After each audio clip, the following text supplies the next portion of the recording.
Hello, my Bill 1000 Nation. How's everyone doing today? Hopefully everyone's having a great day. If not, I hope it gets better from here.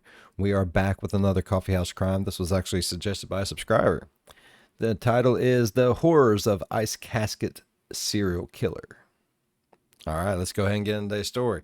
Go ahead, turn them lights down low, put on something comfy, cuddle up with someone special. Oh, let's get creeped out. Ice Casket. That does it all sounds just fucking creepy. And you know, since it sounds so creepy and, you know, we're getting cuddled up on the couch, why don't you go on over to the Bill 5000 store and get you a nice little throw to cuddle up under. It'll keep you warm and toasty. Alright, let's go ahead and get into this story.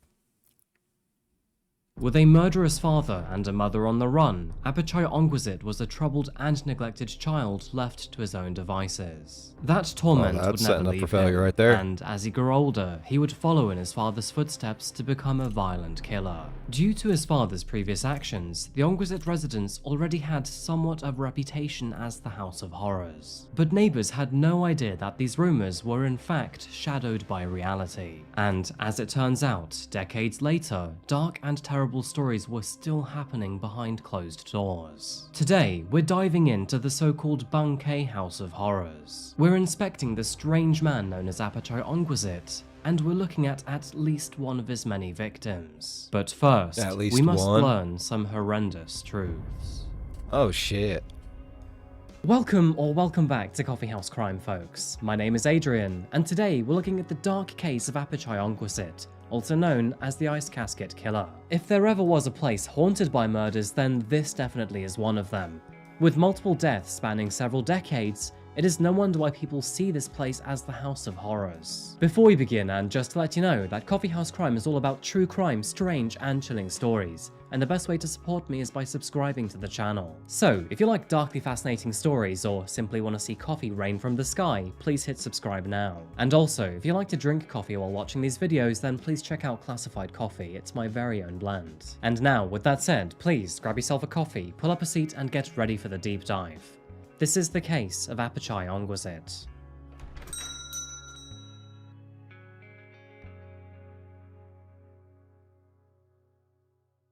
Sawadee krap, folks, and welcome to another story from Thailand. Well known as a tropical paradise, this country often finds us focusing on its many vibrant islands, surrounded by white sandy beaches and very clear blue seas. But in today's case, we'll be visiting the rainforest-covered mainland of the country instead. For this one, we're venturing to the outskirts of the country's capital city, Bangkok. Rather unsurprisingly, the area surrounding it also happens to be the most populous part of Thailand, with a whopping 23% of the population inside of its boundaries. This makes for a bustling metropolitan city of more than 14 million people, with hectic and busy roads often filled with mopeds and tuk-tuks and towering buildings. Interesting fact, but did you know that Bangkok is one of the most visited cities in the world, often filled to the brim with tourists eager to try out its delicious street food, browse the busy markets, and, of course, experience the vibrant nightlife. Saying that, while visiting this metropolitan powerhouse, it is quite wise to keep your wits about you, as in the West, the city is well known as a place where tourists are often taken advantage of. There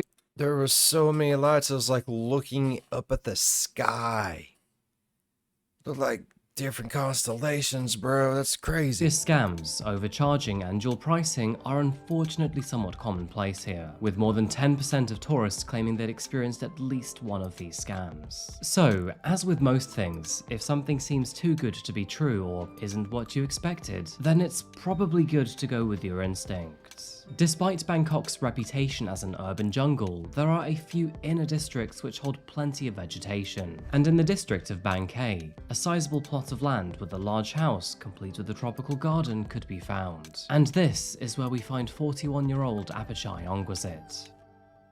Apichai inherited this property from his father more than a couple decades ago. His father, Apichai Ongwisit, was the owner and founder of the now-defunct Ongwisit Market in Bangkok, which, by the way, is now defunct for a very good reason. Dark details aside, we'll get to that in just a moment. Otherwise, as previously hinted, markets are a very big deal in Bangkok. And having been there a couple of times myself, let me tell you that you can find pretty much anything and everything here. It's a place filled with treasure, excitement, and chaos. chaos. a And lot so of stuff, it's no bro. surprise that the Ongwisit family had become rather wealthy through their business. Apichai had grown up on the Bangkok property alongside his mother, father, and younger sister. And unlike others residing in this city, he never had to worry about money throughout his young childhood. However, the small family would only exist comfortably for a short while. And at a very young age, Apichai would sadly lose his entire family. On that note though, don't be too quick to extend your sympathies. His father was arrested in 1983 on suspicion of murdering a 12-year-old girl, to which eventually he would ultimately be found guilty. Now I could make a story on that case alone, but the short version is that, allegedly, Apichai's father lost his temper when the young girl broke one of his prized possessions, which only happened to be a large custom-built fish tank.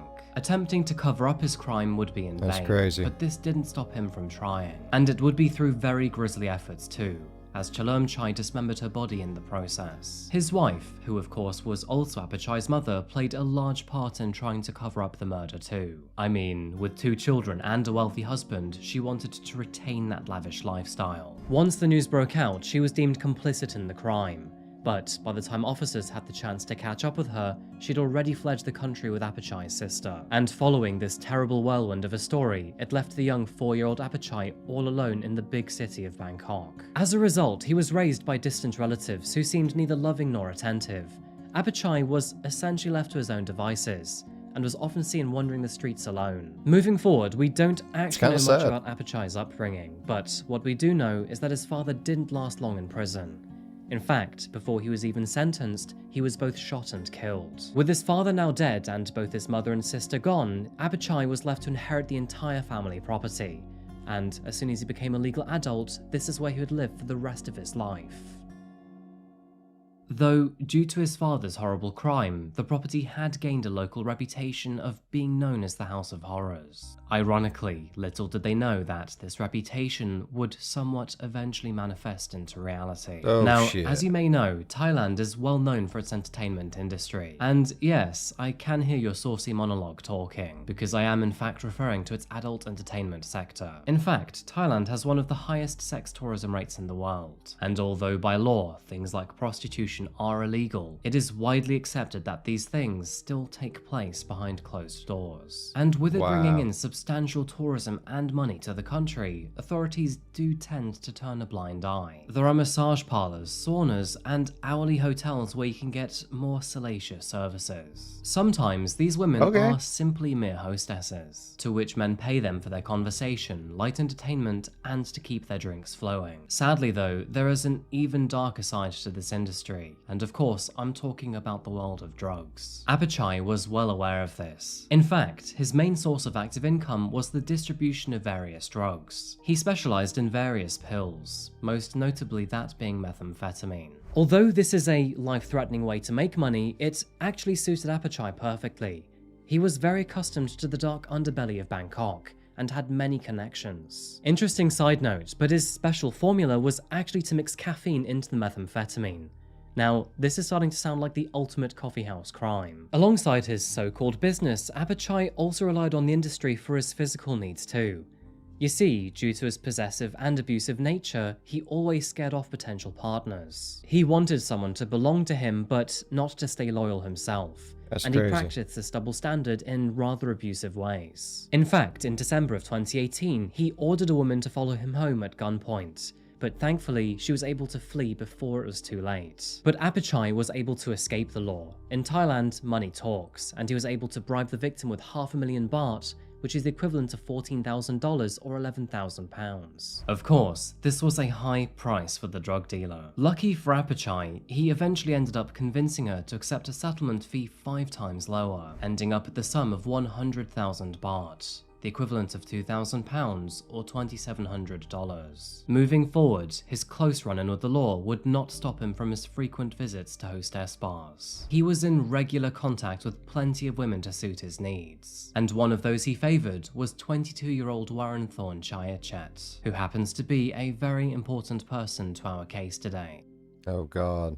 Affectionately known as Kukik, Warinthorn grew up in a rural part of Thailand and was raised by her loving grandmother from a very young age. By the year 2019, she had moved to Bangkok to work at a hostess bar, with the money going towards looking after her children. Since she had broken up with her former husband, the family didn't have much income, and this job was the difference between a roof over their heads and homelessness. Sadly, this isn't an uncommon occurrence in many countries around the world. So, when the wealthy Apichai Ongwisit expressed a liking to Kukik, she was more than happy to take him on as her client. The pair spent hours in host clubs, both drinking and getting to know each other, and eventually, they began to spend time together at his residence. She would often stay the night too, which does suggest that their relationship had progressed into the bedroom. And furthermore, it did look like Apichai was able to form a one-sided relationship with her. Whether she enjoyed his company or not, we will never actually know. But either way, the situation worked well for both of them. Did he kill her? However, not long into their arrangement, she would find out the hard way that inheriting his father's money was not his only source of income. Apichai did not only deal meth, he was also a user himself, which unfortunately would eventually influence Kukik to try it out with him. This arrangement would go on for a few months together, and over time, Apichai became more and more possessive of her, and to make sure that she wasn't seeing any other man, he would often make her stay at his place most nights. Although Kukik still worked at hostess bars, she omitted any form of other favourable service, which of course would make her other clients rather frustrated. But in July of 2019, she would confess to Apichai that someone had assaulted her. Now, although she did file a report to the authorities, she didn't know or recognise the man, and so, unfortunately, it looked like he'd gotten away scot-free. That would be until the next month of August 2019, when, all of a sudden, she stopped responding to all police correspondence. In fact, she stopped responding to everybody, including her family. And so, with much worry and fear, after a few days of silence, they reported her as missing. But unfortunately, with working in the adult industry, the police seemed to be rather sluggish in taking her case seriously. That's sad. Sadly, That's this sad. industry comes with many cases of assault and homicide. It does, and the police is like, and that's sad. It is, and I mean, I get they're putting themselves in positions to where it's going to happen.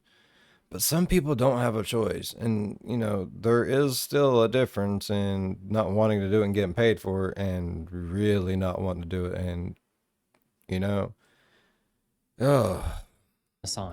And with it intentionally being kept in the shadows, it can be quite hard to convict someone of a crime. Detectives kept the case open, but very little progress was made in trying to locate Kukik.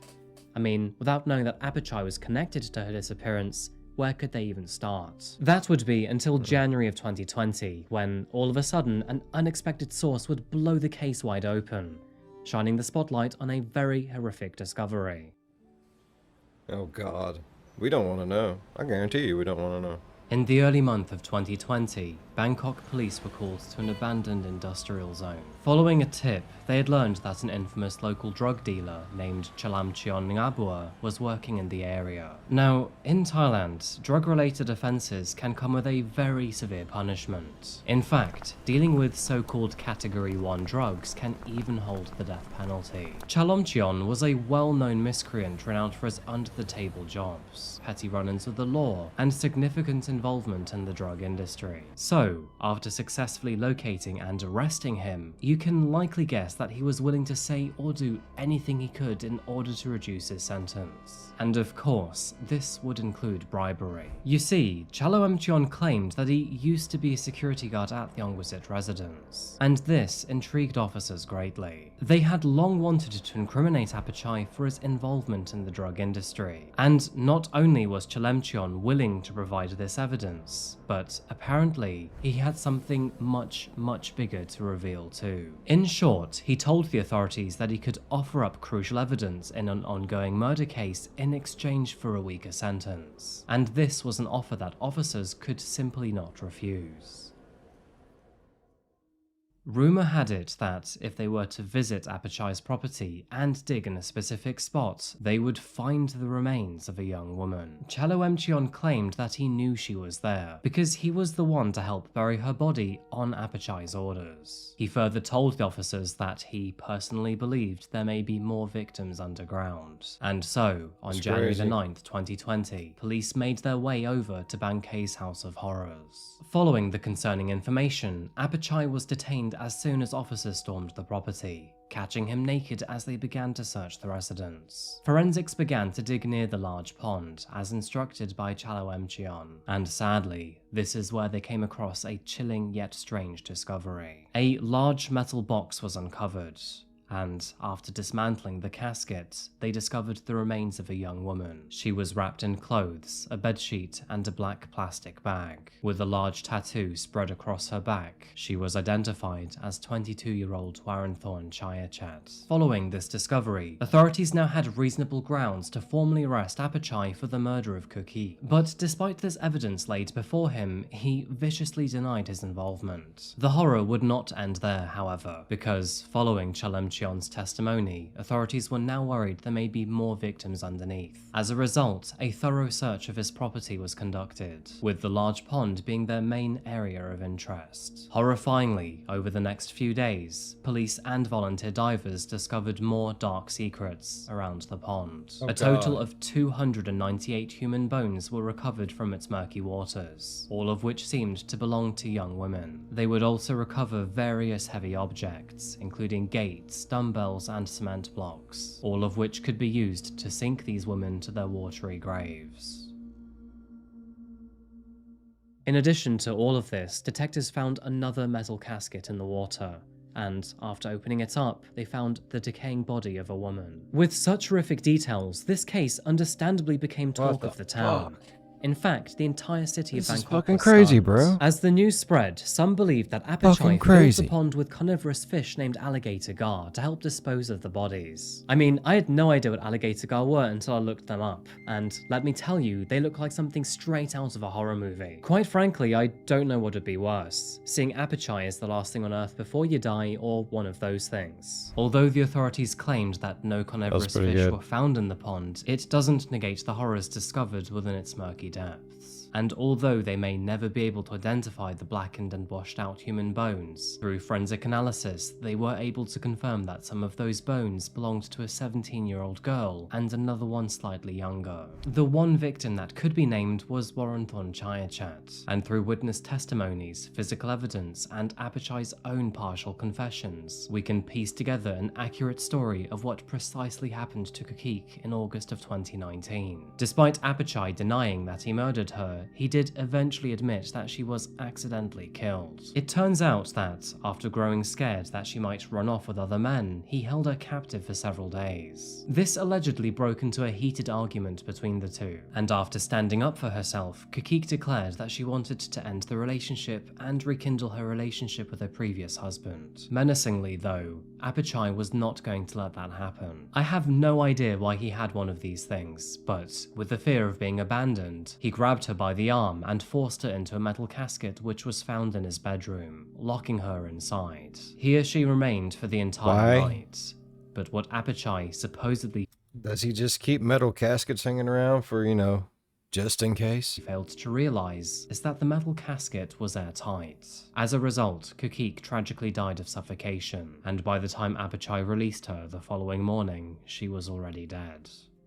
Apichai's story didn't seem to free him of any guilt, and, if anything, just seemed to be his own way of shrugging off that guilt of killing someone. But upon further investigation and a statement from Chaiyachet, it became very apparent that Apichai's story was not truthful. Warinthorn's autopsy concluded that she had suffered several broken ribs, which resulted in a collapsed chest cavity, which was very different from Apichai's story. Chaiyachet had also claimed that those injuries were from an iron rod, which Apichai had used against her before tying her wrists and ankles and putting her in the casket. According to Chaiyachet, he himself had no idea that she was locked inside the casket until the next day, when he was offered money to help dispose of the casket and her body. And needing that extra cash, he regrettably decided to accept the job. Apichai hoped that nothing would ever come to light. After all, many women women in Thailand's adult industry go missing every single day. But now, as we all know, his luck had finally run out. Awful. And he wouldn't face prosecution on just murder charges alone, as the authorities were sure to extensively search his home for drugs. So,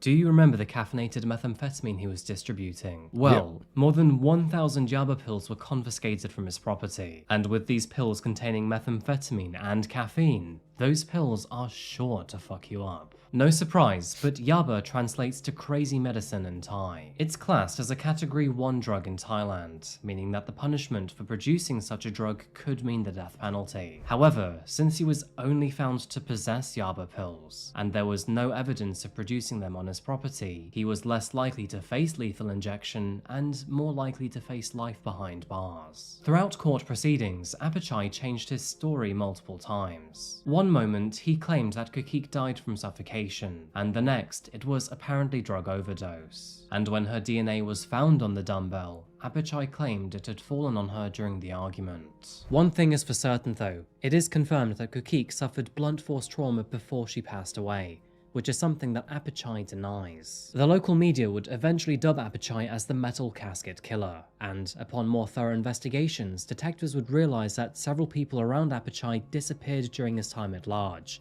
This included friends, girlfriends, and even prostitutes. Sadly though, with the DNA condition so poor, any analysis conducted on it could not determine if those people were in fact the ones he'd buried. Which is kind of terrifying if you think about it, because we don't actually know how many people Apichai murdered. Right. I mean, he's almost certainly a serial killer, but it can't be confirmed. As a result, he could only be charged with one murder, despite the overwhelming evidence that he had likely killed countless others. Damn, bro. Having said that, with Apichai behind bars and his charges so severe, it was almost certain that he was to spend the rest of his life behind bars. So, although his other victims couldn't be identified, this likely wouldn't have affected his time incarcerated either way. The real pain here rests with those families out there who still have a missing relative. Those families who will never receive the closure they deserve. But the one family who could seek closure from this case was Kukik's family. Distraught by the news, they actually demanded compensation for their grief. A demand that was fortunately granted. As a matter of compensation for their grief and to help cover funeral costs, Kukik's mother and brother both received a collective 2.9 million baht, which is equal to $80,000 or £65,000. 1 year after the chilling discovery, Apichai Ongwisit finally stood trial on charges of murder, drug possession, and sexual assault with the aid of a firearm. Multiple witnesses testified against him, with his own family refusing to come forward in his defense. One of his ex-girlfriends also took to the stand. She told the court about his controlling nature, his abusive tendencies, and his physically violent temperament. And the woman he assaulted and then bribed in 2019 now felt safe to testify against him, further reducing his chance for sympathy from the judge. With the overwhelming amount of evidence stacked against him, no witnesses or testimonials in his favour, and the very real prospect of receiving the death penalty, Apichai Ongwisit pleaded guilty to the murder of Warinthorn Chaiyachet. Despite his guilty plea though, he denied any other charges. But thankfully, in January 2021, the judge would overturn this and find him guilty of all charges against him. As a result, he was given 25 years for drug possession, 11 years for assault, and a life sentence for murder, only narrowly missing the death penalty. Now, I don't really believe in this saying, as I've seen plenty of people come out better or worse than their parents. But some say the apple never falls far from the tree. Well, in this story it really applies, because Apichai really did follow after his murderous father, and they both believed they'd get away with it. Both were foolishly overconfident about themselves too, but thankfully weren't actually that smart. At least now, Kukik's family have received both compensation and closure for their loss, but in sad reality, neither of these two things come even close to the pain that they have suffered. As for the community surrounding Bang Khae, many believe that the Ongwisit residence, which has now seen countless murders, is absolutely haunted. And Apichai may as well join the list of ghosts in the property, because with him now forever behind bars, he is essentially good as dead. Anyway folks, that covers our story today. Thank you so— Yep. I mean, this is a crazy story, bro. And I mean, who's to say that he really wasn't following in his daddy's footsteps? Like, who's to say that was the first person his daddy killed? Maybe the whole fucking family was on it. Maybe it was like him and the boy would do this shit together. Maybe that's why whenever everything was about to blow up, the mom grabbed the daughter and just ran like fuck. Who's to say that they even actually did run like fuck? Who's to say that, you know, maybe they're not in the bombed up pond too somewhere? I mean, do we have for sure evidence that they left the country, or is it just someone's word? I want to see proof. I really enjoyed Day's story, though. If you enjoyed Day's story as much as I did, please go down there, leave a thumbs up. If you're, you know, really, really that excited about it, you can go on over and subscribe as well. We do some crazy shit here. If you want to know when that crazy shit happens, ding that bell. Yeah. It works sometimes. People tell me it works. Not many people have told me it works, but, you know, to each their own. And if you really want something to do, buried deep down in the description of this video and every video I put up is the link to my store. Going over, check it out. We got some amazing Build 5000 merch that you can get just in time for the holiday season to spread the cheer of Build 5000 to all your little friends and family all over the place. I almost ran out of breath. That's right. The big ho-ho will bring you me if you're good. As always, be good to one another. I'll see you in the next one. Bye-bye. That was a crazy story, bro. I liked it, though. Really enjoyed it. Thank you, Adrian.